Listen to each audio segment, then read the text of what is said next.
Hello guys, welcome back to my YouTube channel. आज मैं आपको आगे के कुछ क्वेश्चन डिस्कस करने जा रही हूँ। कुछ क्वेश्चन है हमारा, बुद्धिमत्ता यह निर्धारित नहीं करती कि इंटेलिजेंस डज नॉट डिटरमाइन। क्या बोल रहा है कि जो बुद्धिमत्ता होती है वह निर्धारित नहीं करती। क्या है, हम दूसरों से भावनात्मक रूप से कैसे जुड़े होते हैं, हम अकादमिक रूप से कितना अच्छा प्रदर्शन करते हैं, हम अपने परिवेश के अनुसार कैसे ढलते हैं, हम शारीरिक रूप से कितने ताकतवर हैं। तो जो इंटेलिजेंस है वो ये नहीं निर्धारित करता है कि हम शारीरिक रूप से कितने ताकतवर हैं। तो जो हमारा राइट आंसर होगा वो ऑप्शन नंबर 4 होगा। और बुद्धिमत्ता यह निर्धारित करती है कि हम भावात्मक रूप से कैसे जुड़ते हैं। अगर हम इंटेलिजेंट हैं तभी हम किसी से भावात्मक रूप से जुड़ पाएंगे। और अकादमिक यानी कि जो एकेडमिकली परफॉर्मेंस होता है उसमें भी बेहतर कर पाते हैं हम बुद्धि के कारण ही। और अपने परिवेश जो एनवायरनमेंट होता है उसको भी अडेप्ट कर पाते हैं हम बुद्धि के कारण ही। लेकिन हम शारीरिक रूप से कितने ताकतवर हैं यह बुद्धि नहीं निर्धारित करती है। ओके, तो जो हमारा नेक्स्ट क्वेश्चन है,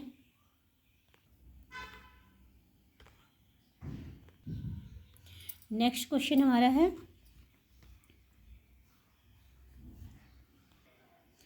नेक्स्ट क्वेश्चन हमारा है, जब कोई बच्चा दूसरे के साथ बातचीत नहीं करना चाहता और आंखों में आंखें डाल कर नहीं देखना चाहता तो यह किसका संकेत हो सकता है। बोला कि interact with others and does not look at them eye to eye. ये किस चीज़ को इंडिकेट करता है। अति सक्रियता, श्वलीनता, क्रोधावेश, मस्तिष्क प्रघात। तो जो बच्चा होता है, जब कोई बच्चा दूसरे बच्चे से बातचीत नहीं करता और उसकी करना नहीं चाहता और उसकी आंखों में आंखें डालकर नहीं देखना चाहता तो यह श्वलीनता, ऑटिज्म का संकेत हो सकता है। ठीक है, when a child does not want to interact with others and does not look at them eye to eye, it could indicate autism. वो बच्चा ऑटिस्टिक है, इसलिए वो दूसरों के साथ बातचीत नहीं करना चाहता और ना उनकी आंखों में आंखें डालकर देखना चाहता है। ठीक है, तो हमारा जो राइट आंसर होगा ऑप्शन 2 होगा। क्वेश्चन नंबर नेक्स्ट क्वेश्चन हमारा क्या है, 82। आर्थिक रूप से वंचित बच्चों को विशेष बच्चे माना जाता है क्योंकि economically disadvantage children are considered special children because. क्यों माना जाता है, वे शारीरिक रूप से विकलांग होते हैं, गरीबी उनके जीवन के अनुभव और अवसर सीमित करती है, उन्हें पढ़ाई करना पसंद नहीं होती, वे हमेशा बीमार होते हैं। तो क्यों माना जाता है, poverty limits their life experiences and opportunity. क्योंकि गरीबी के कारण जो उनके जीवन के अनुभव और अवसर होते हैं वो सीमित हो जाते हैं। ठीक है, लाइफ में उनको ज़्यादा अनुभव और पैसा फाइनेंशियल प्रॉब्लम होने के कारण उनको ज़्यादा अवसर भी नहीं मिलते हैं, इसलिए उन्हें विशेष बच्चे माना जाता है। जो हमारा राइट आंसर है ऑप्शन नंबर 2 है। नेक्स्ट है, किसी विकलांग व्यक्ति को लेबल करने के नकारात्मक प्रभाव में शामिल है। The negative effect of labelling a person with disabilities include. क्या शामिल है, लेबल एक दाग है, इससे व्यक्ति में आत्मसम्मान की कमी हो सकती है, इससे माता पिता और शिक्षकों की बच्चे से अपेक्षाएं कम हो जाती हैं। तो जो हमारा बोल रहा है कि नकारात्मक प्रभाव, अगर हम किसी को बोलेंगे लेबल लगा देंगे तो एक दाग लग जाएगा, लोग उसी नाम से उसका जो प्रॉपर नाम है उस नाम से न लेकर जो उसके ऊपर लेबल रहता है लोग उसी नाम से उसे बुलाने लगते हैं, और जिसकी वजह से उसके आत्मसम्मान में भी कमी आती है। और अगर लेबल कर दें कि ये बच्चा वीक है, पढ़ ही नहीं सकता, तो जो उसके माता पिता हैं और शिक्षक है उससे अपेक्षाएं भी कम रखते हैं। तो जो हमारा राइट आंसर होगा वो ऑप्शन ए, बी, सी तीनों ही राइट है। नेक्स्ट क्वेश्चन, बौद्धिक विकलांगता जिसे पहले मानसिक मंदता कहा जाता था वाले बच्चों के साथ काम करते समय ध्यान में रखने वाले सिद्धांत में शामिल हैं। The principle to be kept in mind when working with children with intellectual disability include. क्या शामिल है, गतिविधि 2 को दोहराएं, जटिल निर्देश दें, कार्य को छोटे छोटे चरणों में बांटें। तो इसका जो हमारा राइट आंसर होगा वो होगा ऑप्शन नंबर ए और सी। ठीक है, जो बौद्धिक विकलांगता, the principle to be kept in the mind when working with children with intellectual disability. जब जो बच्चे इंटेलेक्चुअल डिसेबिलिटीज़ जिनके अंदर होता है तो उनके साथ कार्य करते समय क्या प्रिंसिपल को अपनाया जाना चाहिए। तो क्या होना चाहिए, गतिविधि को दोहराया जाना चाहिए, जो उनका रिपीट द एक्टिविटी, जो एक्टिविटी उनके साथ हम करते हैं उसको बार बार हमें दोहराना पड़ता है, क्योंकि वो एक बार में नहीं कर पाते इसलिए उन्हें बार बार दोहराना पड़ता है। और कार्य को छोटे छोटे चरणों में बांटेंगे। Break the task into small steps, छोटे छोटे चरणों में ही हम कार्य को बांट करके उन्हें सिखा सकते हैं। तो जो हमारे प्रिंसिपल होते हैं, जब इंटेलेक्चुअल डिसेबिलिटीज़ चिल्ड्रन के साथ हम काम करते हैं, तो जो हमारे प्रिंसिपल होते हैं वो ए और बी है। गतिविधि को दोहराना चाहिए और कार्य को छोटे छोटे चरणों में बांट देना चाहिए। तो जो हमारा राइट आंसर होगा वो ए और सी होगा, option number 3। Now next question, निम्नलिखित में से कौन सी भावनाएं आमतौर पर विकलांग अपंग बच्चे के माता पिता द्वारा अनुभव की जाती हैं? Which of the following emotions are commonly experienced by parents of a child with a disability? अवसाद, क्रोध, रोष, दुख, आघात। तो क्या होता है, जो हमारा राइट आंसर है वो तीनों ही होगा। जो विकलांग बच्चे हैं उनके माता पिता के इमोशंस में अवसाद भी होता है, डिप्रेशन भी होता है, एंगर भी होता है और वो शॉक यानी कि दुख में भी होते हैं। तो जो हमारा राइट आंसर है वो ऑप्शन नंबर 4 है, ए बी सी तीनों ही हमारा राइट आंसर है। Now next question, next question है हमारा, निम्नलिखित को सही क्रम में व्यवस्थित कीजिए ताकि क्षति, अपंगता और अक्षमता के बीच का संबंध स्पष्ट हो सके। Arrange the following in the correct sequence to show the relationship among impairment, disability and handicap. बोल रहे हैं कि जो हमारे ऑप्शन दिए गए हैं उनको व्यवस्थित करेक्ट सीक्वेंस में अरेंज करना है ताकि जो हम इम्पेयरमेंट यानी कि अपंग क्षति और डिसेबिलिटी यानी अपंगता और हैंडीकैप अक्षमता के बीच संबंध को स्पष्ट कर सकें। तो ऑप्शन क्या है, क्षति तब होती है जब किसी अंग या उत्तक में कोई दोष हो जाता है। क्षति से कार्य क्षमता में कमी या हानि होती है जिसे अपंगता कहते हैं। और अपंगता से व्यक्ति को परिवेश में समायोजन या सहभागिता में कठिनाई होती है जिसे अक्षमता कहते हैं। तो जो हमारा सीक्वेंस है वो करेक्ट है, ए बी सी। तो हमारा जो राइट आंसर है वो option number 1 A B C है। बोल रहा है impairment occurs when there is a defect or damage to the body part of tissues. क्षति कब होती है, जब हमारे बॉडी पार्ट के कोई टिश्यू खराब हो जाते हैं तो उसे हम क्षति कहते हैं। ठीक है, क्षति तब होती है जब किसी अंग या उत्तक में कोई दोष हो जाता है। जब कोई हमारा जैसे हमारे आँख है उसमें कोई प्रॉब्लम हो जाती है थोड़ी बहुत, उसे हम क्षति कहते हैं। जैसे कम दिखाई देना, कम सुनाई देना। ठीक है, और क्या होता है, क्षति से कार्य क्षमता में कमी या हानि होती है तो उसे अपंगता।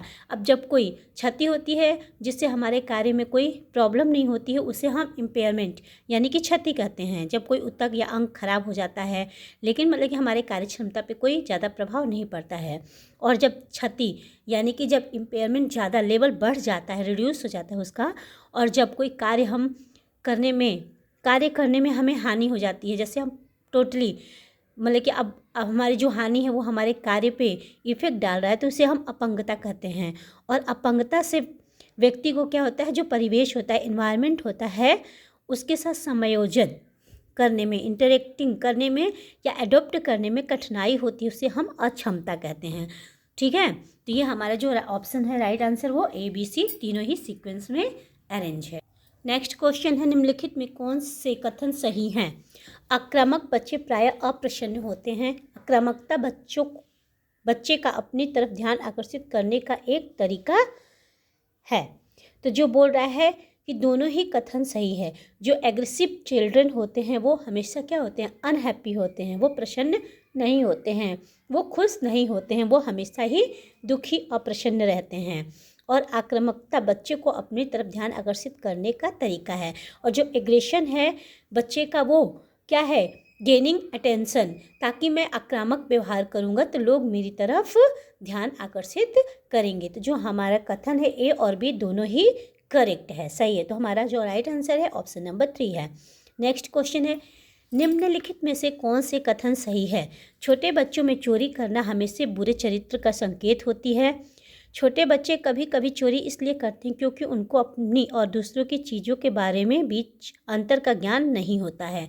तो पूछ रहा है कि कौन सा सही है।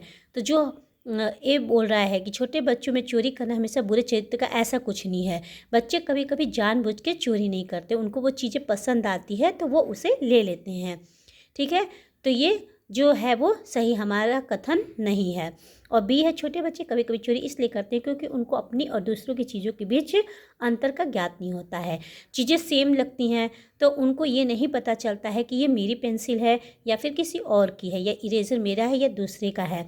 तो वो कभी कभी इसलिए ले लेते हैं किसी की चीज़ें क्योंकि उन्हें अपने चीज़ों के बीच और दूसरे की चीज़ों के बीच का अंतर पता नहीं होता है। तो जो हमारा राइट आंसर है वो ऑप्शन नंबर बी है। कथन बी सही है और जो हमारा राइट आंसर है ऑप्शन नंबर 2 है। अब नेक्स्ट क्वेश्चन क्या है हमारा, निम्नलिखित में से कौन से कथन सही हैं? जिस व्यक्ति का शरीर सामान्य नहीं है उसका दिमाग भी सामान्य नहीं होता। विकलांग अपंग व्यक्ति के साथ संपर्क में आने से आपको भी विकलांगता हो सकती है। तो बोल रहा है कि कहीं सही कथन कौन है? तो जो हमारा ए और बी दोनों ही कथन है वो गलत है। ऐसा नहीं है कि जिस व्यक्ति का शरीर सामान्य नहीं हो उसका दिमाग भी सामान्य नहीं हो, ऐसा कुछ नहीं है। शरीर के सामान्य न होने से दिमाग का कोई लेन देन नहीं है। अगर शरीर सामान्य नहीं भी होता है तो भी दिमाग इंसान का सामान्य होता है। तो जो ए कथन है वो बिल्कुल ही गलत है।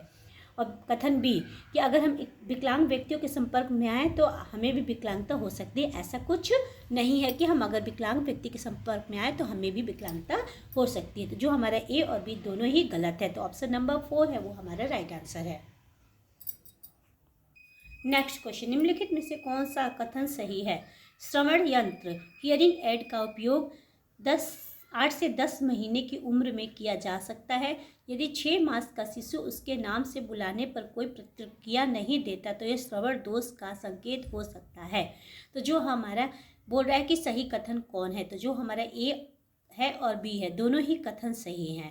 श्रवण यंत्र यानी हियरिंग एड का उपयोग 8 से 10 महीने के बच्चे की उम्र में किया जा सकता है। अगर हमें पता चल जाएगा कि बच्चे को हियरिंग की प्रॉब्लम है, सुनाई देने में दिक्कत हो रही है, तो जितनी जल्दी हम उसे हियरिंग एड देंगे उतनी जल्दी वो उसके लिए फ़ायदेमंद होगा। अगर वो शब्दों को सुन सकेगा हियरिंग एड के द्वारा तो वो बोल सकेगा, कम्युनिकेशन कर सकेगा, बातचीत कर सकेगा। जब बच्चे को सुनाई ही नहीं देगा तो वो भाषा कहाँ से सीखेगा और बात करना कहाँ से सीखेगा? तो जितनी जल्दी हो सके 8 से 10 महीने के बच्चे को हम हियरिंग एड दे सकते हैं पता करके कि उसको सुनाई नहीं दे रहा है, जिससे उसकी कम्युनिकेशन का जो स्किल होगा वो डेवलप्ड हो जाएगा। अगर हम उसे हियरिंग एड नहीं देंगे तो उसे बातचीत करने में, कम्युनिकेशन करने में, भाषा सीखने में परेशानी होगी। और जो बोल रहा है कि 6 माह का शिशु है अगर हम उसके नाम से उसे बुलाएं और वो प्रतिक्रिया नहीं दिखाए तो हमें समझना चाहिए कि उसके अंदर श्रवण दोष यानी कि सुनने में उसको दिक्कत है और तुरंत उसका उपचार करने के लिए उसे हियरिंग एड का इस्तेमाल करने के लिए दिया जाना चाहिए ताकि उसको बातचीत करने में कोई परेशानी ना हो। तो जो हमारा राइट आंसर है ऑप्शन नंबर 3 है। ए और बी दोनों कथन सही है। नाउ नेक्स्ट क्वेश्चन, निम्नलिखित में से कौन से कथन सही हैं? विकलांग अपंग बच्चों को अन्य सामान्य बच्चों के साथ विद्यालय में नहीं पढ़ाया जा सकता। सामान्य बच्चे विकलांग बच्चों के साथ संपर्क से कोई लाभ नहीं होता है। तो जो हमारा कथन पूछ रहा है कि सही कथन कौन है, तो कथन ए और बी दोनों ही गलत है। ऐसा नहीं है कि विकलांग बच्चों को सामान्य विद्यालयों में सामान्य बच्चों के साथ नहीं पढ़ाया जा सकता है, पढ़ाया जा सकता है। विकलांग बच्चे भी सामान्य बच्चों के साथ सामान्य विद्यालय में पढ़ सकते हैं। और जो सामान्य विकलांग बच्चे होते हैं अगर वो सामान्य बच्चों के संपर्क में आते हैं तो उन्हें बहुत ही लाभ होता है। ऐसा नहीं है कि उन्हें कोई लाभ नहीं होता है। उनको देख करके, बाकी लोगों को देख करके जो विकलांग बच्चे होते हैं सामान्य बच्चों के साथ पढ़ते हैं तो उन्हें बहुत ही ज़्यादा लाभ पहुंचता है। तो जो हमारा ऑप्शन है ऑप्शन नंबर 4, ए और बी दोनों ही गलत है, इसमें गलत बोल रहा है। नेक्स्ट क्वेश्चन हमारा क्या बोल रहा है? निम्नलिखित में से कौन से कथन सही है?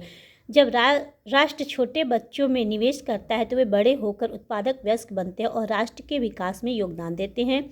यह गुणवत्तापूर्ण प्रारंभिक बाल्यावस्था देखभाल और शिक्षा में निवेश करने का आर्थिक तर्क है। तो जो बोल रहा है कि सही कथन कौन है, तो दोनों ही कथन हमारा सही है। ए और बी दोनों ही सही है।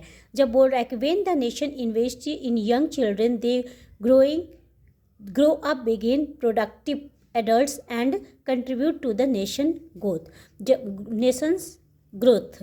जब हमारा जो देश होता है, राष्ट्र होता है, बच्चों में निवेश करता है तो वो बड़े होकर उत्पादक बनते हैं।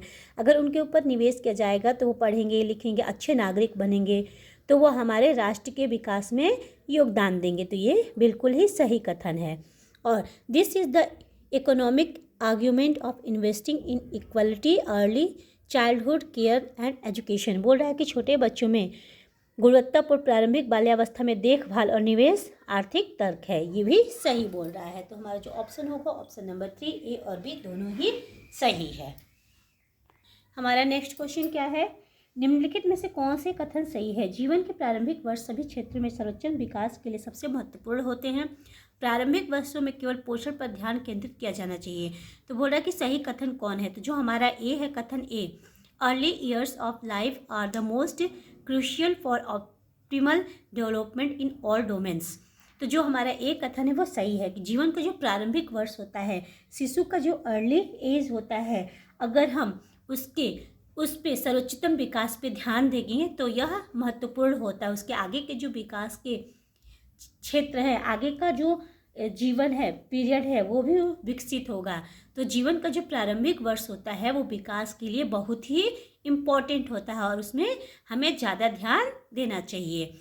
और बोला प्रारंभिक वर्षों में केवल पोषण नहीं, प्रारंभिक वर्षों में केवल पोषण पे ही ध्यान नहीं देना चाहिए, भावात्मक, संज्ञानात्मक सारे ही पक्षों पे हमें विशेष ध्यान देना चाहिए, क्योंकि प्रारंभिक वर्ष ही बच्चे के आगे के जीवन को सुचारू रूप से चलाने के लिए उपयोगी होते हैं। अगर प्रारंभिक वर्षों में हम सारे क्षेत्रों पे सही प्रकार से ध्यान नहीं देंगे तो जो बच्चा बड़ा होगा तो उसको एनवायरनमेंट के साथ एडजस्टमेंट करने में परेशानी होगी। तो जो हमारा राइट आंसर है ऑप्शन 1 है, केवल ए कथन सही है। निम्नलिखित कथन में से सही कौन है। ICDS कार्यक्रम में सुपरवाइजर आंगनवाड़ी वर्कर से जूनियर है। ICDS कार्यक्रम में CDPO सुपरवाइजर से जूनियर है। तो ये जो बोल रहा है कथन ए और बी दोनों ही गलत है। ठीक है, सुपरवाइजर आंगनवाड़ी वर्कर से सीनियर होता है, ना कि जूनियर होता है, और DPO जो होता है सुपरवाइजर से सीनियर होता है। निम्नलिखित में से कौन से कथन सही है। मोबाइल क्रैश ग्रामीण क्षेत्रों में अपने केंद्र चलाता है। किसी विशेष मोबाइल क्रैश केंद्र पर बच्चों को निरंतर उपस्थिति की अवधि 1 वर्ष होती है। नहीं, ये जो हमारा दोनों ही कथन गलत है। जो मोबाइल क्रैश होता है वो ग्रामीण क्षेत्रों में अपने केंद्र नहीं चलाता है, वो कंस्ट्रक्शन एरिया में, जहाँ पे कंस्ट्रक्शन वर्क चलता है, जहाँ पे कंस्ट्रक्शन के लिए लेबर होते हैं, वो उनके बच्चों के लिए स्पेशल चलाया जाता है, ताकि कंस्ट्रक्शन एरिया पे जा कर के उनके जो बच्चे हैं उनकी देखभाल की जा सके और उनको एजुकेशन दिया जा सके। और जो विशेष मोबाइल क्रैश केंद्र होता है वो 1 साल की अवधि नहीं बल्कि 3 महीने की अवधि पे एक जगह से दूसरे जगह चला जाता है, क्योंकि कंस्ट्रक्शन का काम खत्म हो जाता है तो फिर वहाँ पे जो काम करने वाले वर्कर होते हैं वो भी वहाँ से चले जाते हैं, माइग्रेट हो जाते हैं, दूसरी जगह कंस्ट्रक्शन के लिए चले जाते हैं, और उनके बच्चे भी। तो जो मोबाइल क्रैश भी होता है उनके साथ मूव हो जाता है। तो केवल एक जगह पे 3 महीने की होती है, ना कि 1 साल के लिए उनकी उपस्थिति की जाती है। तो जो हमारा कथन ए और बी दोनों ही गलत है, तो ऑप्शन नंबर 4 हमारा सही है। नाउ क्वेश्चन नंबर 96, निम्नलिखित में से कौन सा व्यवहार विकलांग अपंग बच्चों के प्रति नकारात्मक दृष्टिकोण को दर्शाता है। Which of the following reflects a negative attitude toward children with disabilities. अंधविश्वास एवं डर, घृणा, उपहास व मजाक, सहानुभूति और सहयोग। तो बोल रहा है कि निगेटिव एटीट्यूड बोल रहा है। जो अपंग बच्चे होते हैं, विकलांग बच्चे होते हैं, उनके प्रति निगेटिव दृष्टिकोण को क्या दर्शाता है। तो जो अंधविश्वास और डर है और घृणा है और उपहास और मजाक, ये सारा ही निगेटिविटी को शो करता है। और जो सहानुभूति और सहयोग है ये निगेटिविटी को शो नहीं करता है। तो जो हमारा राइट आंसर है वो ऑप्शन नंबर ए, बी और सी है। तो जो ऑप्शन 1 है वो हमारा राइट आंसर है। किसी संगठन की संरचना दिखाने के लिए सबसे उपयुक्त संचार सहायक सामग्री पूछ रहा है। The most suitable communication aid to show the structure of an organisation. तो क्या है वो, पाई चार्ट, मॉडल, प्रवाह chart, flow chart, bar chart. तो जो जब किसी मोस्ट सुटेबल एड के रूप में क्या होता है, प्रवाह चार्ट, फ्लो चार्ट। तो हमारा जो राइट आंसर है वो ऑप्शन नंबर 3 है। किसी संगठन की संरचना को दिखाने के लिए जो सबसे उपयुक्त संचार सहायक सामग्री होती है वो प्रवाह चार्ट यानी कि फ्लो चार्ट होता है। प्रामस्तिष्क घात सेरेब्रल पाल्सी का सबसे आम कारण क्या है। The most common cause of cerebral palsy is आनुवंशिक दोष, गर्भाधारण से पहले पिता का खराब आहार, जन्म प्रक्रिया के दौरान बच्चे के मस्तिष्क की क्षति या चोट, हानि, जन्म के बाद बच्चे का खराब आहार, तो जो सेरेब्रल पाल्सी है उसका मोस्ट कॉमन कॉज होता है जन्म damage to the children brain during birth. जन्म की प्रक्रिया के दौरान यदि बच्चे को औजार के थ्रू, अगर बच्चा सिजेरियन है, अगर औजार से उसके मस्तिष्क में चोट लग जाती है जिसके कारण बच्चे को सेरेब्रल पाल्सी हो जाता है, तो ये मोस्ट कॉमन कॉज है बच्चे में सेरेब्रल पाल्सी होने का। नेक्स्ट क्वेश्चन, निम्नलिखित में से कौन सा मोबाइल क्रैश कार्यक्रम की विशेषता नहीं है? बोल रहा है which of the following is not a feature of mobile creches program. बहुकुशल कार्यकर्ताओं को केवल एक बार प्रशिक्षण, एकीकरण पर केंद्रित बाल सभा का आयोजन। तो जो हमारा राइट आंसर है वो है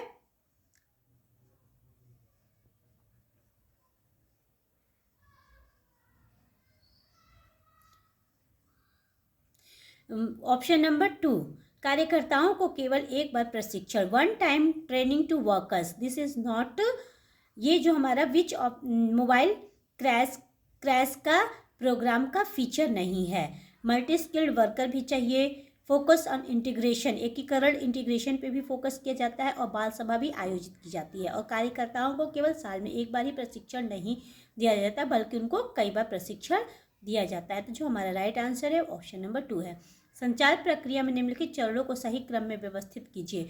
arrange the following steps of the communication process in the correct sequence.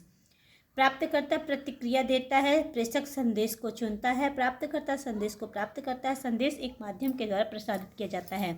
तो सही सीक्वेंस में हमको इसे अरेंज करना है।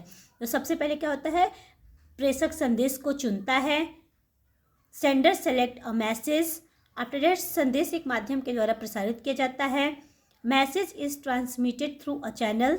नेक्स्ट, प्राप्तकर्ता संदेश को प्राप्त करता है, receiver receives the message and a, प्राप्तकर्ता प्रतिक्रिया देता है, रिसीवर गिव्स फीडबैक। तो जो हमारा राइट आंसर है ऑप्शन नंबर 2 है, BDCA।